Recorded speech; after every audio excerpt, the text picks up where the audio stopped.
Hello students, कैसे हैं आप सभी। मैं पूनम तिवारी आप सभी स्टूडेंट्स का एक बार फिर से Hindi NCERT by Poonam Tiwari channel पर स्वागत करती हूं।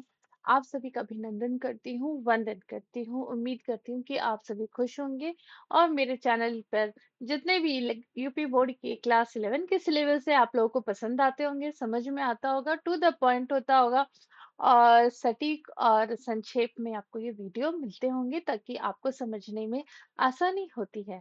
तो हमारी क्लास आज यहाँ स्टार्ट करते हैं, सड़क सुरक्षा विश्व। इस क्लास की खासियत ये है कि इसको आपको सबसे पहले तो क्लास के समझने के लिए एंड तक देखना है, क्योंकि मैंने इसमें एक ट्विस्ट भी दिया है। अगर आप पूरी क्लास देखोगे तो आपको समझ में आ जाएगा। मैं इसमें इम्पोर्टेंट चीजें बता रही हूँ और कहीं ना तो कहीं मैंने इस चैप्टर का शॉर्ट में भी मैंने इसी क्लास में मैंने एक्सप्लेनेशन भी दिया है जो आपके बहुत काम का होगा। डब्ल्यूएचओ के अनुसार भारत में सड़क दुर्घटनाएं और मृत्यु अस्पताल में भर्ती होने का एक प्रमुख कारण है। 2011 में भारत दुनिया का सबसे अधिक सड़क दुर्घटना वाला देश रहा, जिनमें दो पहिए वाहन मतलब टू व्हीलर्स 22%, ट्रक 19% का अधिक सबसे अधिक प्रभावित थे। मुख्य समाधान इसका ये हो सकता है कि इंसान जागरूक रहे। आधारभूत संरचना, वाहन सुरक्षा। तो जागरूकता के लिए नागरिकों को सुरक्षा नियमों के प्रति सचेत रहना चाहिए। विकसित देशों की तर्ज पर सड़कों की बनावट में सुधार। वाहन सुरक्षा की अगर बात की जाए तो मानकों को बेहतर बनाना चाहिए। सड़क सुरक्षा के लिए केवल जागरूकता की ही नहीं आवश्यकता है, बल्कि बेहतर सड़क और सुरक्षित वाहनों का भी होना उतना ही इम्पोर्टेंट है। सड़क दुर्घटना के कारण और उनका समाधान। तो प्रमुख कारण ये है कि गलत दिशा में वाहन चलाना। अगर आप कहीं जा रहे हैं तो आप अपने लेफ्ट में गाड़ी चलाएंगे और राइट से आपको रिटर्न आना है। अगर आप इसी को उल्टा कर देंगे तो एक्सीडेंट तो संभव ही है। नियम और सुरक्षा की अगर बात की जाए तो सरकार ने दुर्घटना कम करने के लिए विभिन्न यातायात के नियम बनाए हैं।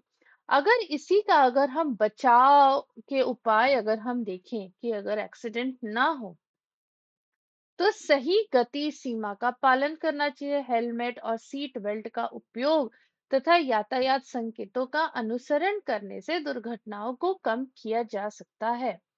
सावधानी की अगर बात हम करते हैं तो वाहन चलाते समय मोबाइल या इलेक्ट्रॉनिक गैजेट को हमें नहीं यूज करना चाहिए।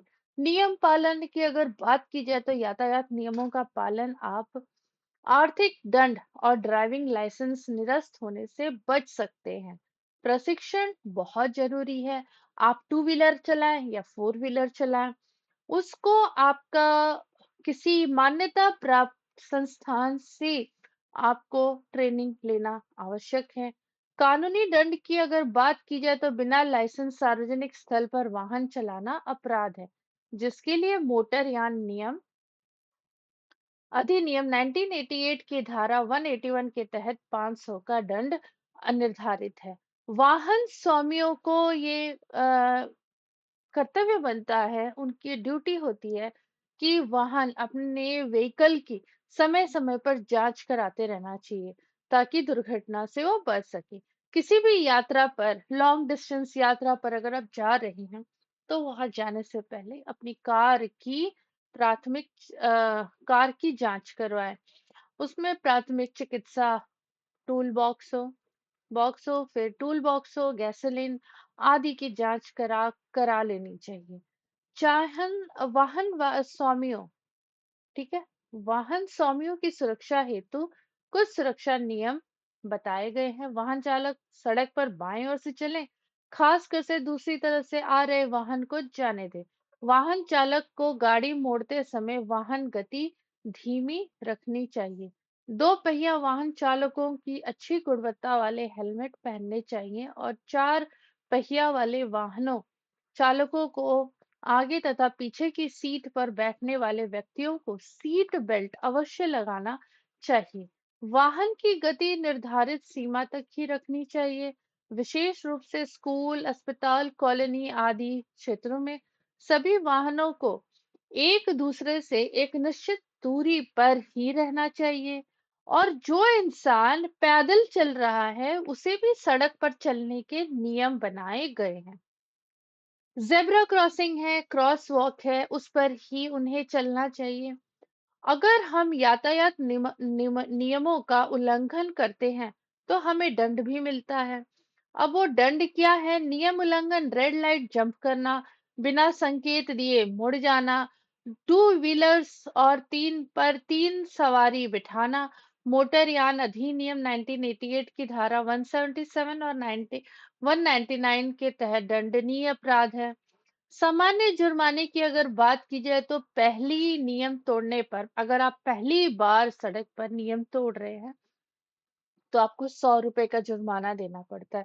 लेकिन उसके बाद भी आप फिर से नियम तोड़ देते हैं तो आपको टू व्हीलर वाले को 300 रुपए का जुर्माना भरना पड़ता है। सुरक्षा और प्रदूषण मानक की अगर बात की जाए तो सड़क सुरक्षा, ध्वनि, वायु प्रदूषण मानकों की धारा 190 190 पार्ट 2 में पहली बार 1000 तथा दूसरी बार 2000 का दंड बताया गया है। वाहन नियम और सुरक्षा उपाय: पात्रता: अवयस्क व्यक्ति द्वारा वाहन चलाना क्या है? अपराध है। अगर आप अंडर 18 है तो आप भी टू व्हीलर या फोर व्हीलर मत चलाइए। बीमा आपको आपको रखना जरूरी है। दंड: बिना बीमा के अगर आप गाड़ी चलाते हैं तो धारा 146 196 के तहत 1000 का जुर्माना है। सुरक्षा की बात करें तो पैदल यात्री और वाहन चालकों द्वारा नियमों के पालन से सड़क दुर्घटना को काफी हद तक कम किया जा सकता है। अभी जो मैंने आपको चैप्टर पढ़ाया, सड़क सुरक्षा और दुर्घटना, इसी का विस्तृत सारांश आप लोग के लिए मैं लेकर आई हूँ। तो ये आप लोगों को पता ही है, 2008 में आंकड़े जो निकले उसमें सबसे बड़ी जो दुर्घटना का हॉस्पिटल में लोगों की मृत्यु का कारण रहा वो सड़क दुर्घटना रहा। भारत की स्थिति 2011 में अगर रिपोर्ट के अनुसार देखी जाए तो सबसे अधिक दुर्घटनाएं भारत में हुई हैं।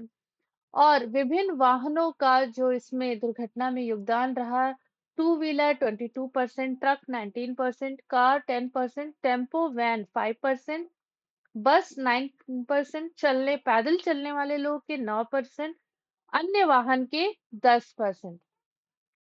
अगर सड़क दुर्घटना के प्रमुख कारणों की अगर बात की जाए पॉइंट्स में, स्टूडेंट्स मजा आ रहा है ना? ऐसे ही कंटेंट चाहिए ना आप लोगों को? देखो मैं ले आई हूँ, इसलिए मैंने कहा कि क्लास के लास्ट तक जरूर रहना। यातायात नियमों की अनदेखी करना, तेज रफ्तार से वाहन चलाना, नशे की हालत में वाहन चलाना, मोबाइल फोन या इलेक्ट्रॉनिक उपकरणों का प्रयोग करना, वाहनों की सड़क की खराब स्थिति और अंधेरा। कानून और दंड: मोटरयान अधिनियम 1988 के तहत धारा 181, बिना ड्राइविंग लाइसेंस चलाने पर 500 का जुर्माना। धारा 177 से अगर यातायात संकेतों और ट्रैफिक सिग्नल्स का अवहेलना करने पर आपको पहली बार 100 रुपए का अपराध, और फिर से अगर आपने किया ऐसा ही अपराध तो 300 रुपए का जुर्माना भर सकता है। धारा 190 पार्ट 2 के अनुसार सड़क सुरक्षा, ध्वनि एवं वायु प्रदूषण का उल्लंघन करने पर पहला अपराध, फर्स्ट टाइम अगर आप अपराध करते हैं तो 1000 रुपए, फिर से अगर आपने दूसरे दोहरा दिया तो 2000। धारा 146 और 196 के अनुसार बिना बीमा के वाहन चलाया तो 1000 का जुर्माना, और अगर अंडर 18 बच्चे गाड़ी चलाते हैं, चार पहिया चलाते हैं, तो ये कानूनी अपराध है। इसमें माँ बाप के साथ बच्चों को भी जेल की हवा खानी पड़ सकती है। सुरक्षा के लिए आवश्यक उपाय: वाहनों चालकों के लिए बाएं ओर चलें, गाड़ी धीमी गति पर मोड़ें, हेलमेट और सीट बेल्ट का प्रयोग करें, गति सीमा के भीतर ही रखें, दस्तावेज, लाइसेंस, बीमा, पंजीकरण हमेशा साथ में रखें, वाहन की समय समय पर जांच कराएं। जो इंसान पैदल यात्रियों के लिए क्रॉसवॉक, जेब्रा क्रॉसिंग और ट्रैफिक सिग्नल का पालन करे, सड़क पार करते समय मोबाइल का प्रयोग ना करें, सड़क पर चलते समय हमेशा बाईं ओर रहें। यात्रा से पूर्व जांच बहुत जरूरी है। उसमें आपको आपकी कार में फर्स्ट एड बॉक्स रखना ज़रूरी है। टूल बॉक्स होना चाहिए, गैसोलीन, टायर प्रेशर सब होना चाहिए और ट्रेनिंग के लिए आपको किसी मान्यता प्राप्त ड्राइविंग स्कूल से वाहन प्रशिक्षण लेना चाहिए। विकसित देशों से अगर हम सीख की बात करें तो सड़क निर्माण की गुणवत्ता बहुत जरूरी है। वाहन सुरक्षा मानकों पे सख्ती लागू की जाए। ट्रैफिक शिक्षा का विद्यालय स्तर से ही उन्हें शिक्षा देना अनिवार्य है। निष्कर्ष ये निकलता है कि सड़क सुरक्षा केवल सरकार की नहीं, हर नागरिक की जिम्मेदारी है। यदि सभी नागरिक यातायात नियमों का पालन करते हैं, सुरक्षा उपकरण, हेलमेट, सीट बेल्ट का प्रयोग करते हैं, तो सड़क पर और अनुशासन बनाए रखते हैं, तो सड़क दुर्घटना में कमी लाई जा सकती है। इसीलिए कहा गया है, सुरक्षित चले, जीवन अनमोल है या जीवन अमूल्य है। उम्मीद करती हूँ कि आपको पसंद आई होगी क्लास। इसका जो सारांश था वो ज़्यादा पसंद आया होगा, मुझे पूरी उम्मीद है। तो हँसते रहिए, मुस्कुराते रहिए, खिलखिलाते रहिए, पढ़ते रहिए, मेरे चैनल पर यूँ ही बने रहिए। मिलते हैं फिर अगले वीडियो के साथ एक बहुत ही अच्छे कंटेंट के साथ। तब तक के लिए धन्यवाद।